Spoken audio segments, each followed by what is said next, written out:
Salam sama gaay maa ngi leen di nuyu ku nekk sa tur ak sa sant maa ngi leen di ziar bu baax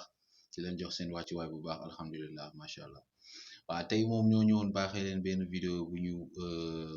intitulé comment activer un mode développeur mode développeur la ñuy ñëw activer tey won leen naka la dafa doon mode boo xamante ni soo ko activer macha allah sa téléphone bi di nga mun ci def di nga ci mun a def lu bëri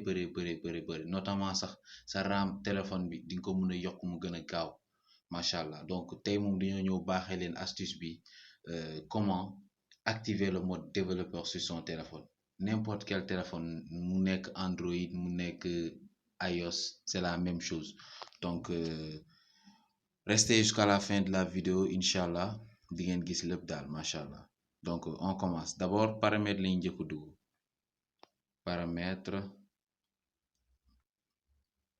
suñu duggee paramètre dañuy wàcc ba ci suuf téléphone bu nekk am na ko fu ñu bind à propos du téléphone gis ngeen soo leen demee ba à propos dangeen di wàcc ba ci suuf mooy lii lu ngeen gis lii numéro du build gis ngeen ko bu baax foofu ngeen di bës da ngeen koy bës 7 fois léegi man moom activé naa ko ba pare moo tax it ñu ne ma vous êtes déjà un développeur donc da ngeen koy bës 7 fois su activé woo rek après ñu mun a defaat yeneen vidéo incha allah notamment après vidéo suivante bi ñëw nii xam naa temps yi rek incha allah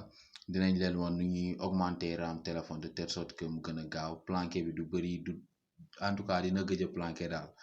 ok c'était votre ami le Fall l'artiste merci beaucoup pour ce tuto.